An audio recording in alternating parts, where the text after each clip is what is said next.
Amigos de Guerra, me trajeron este Chevycito, el cual está bien acelerado. Le cambiaron la válvula jack. Préndelo.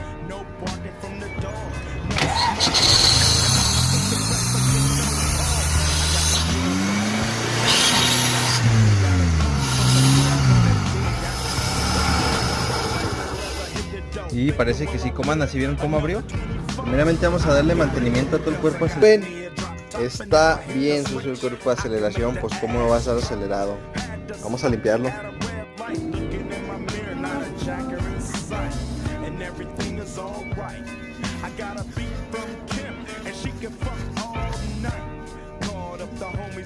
Ya compramos la válvula que es, pero ya puesta otra que no es. Abre el switch. Ahí se ve que trabaja, vamos a instalarla. Ya tenemos una aceleración óptima, no está acelerado.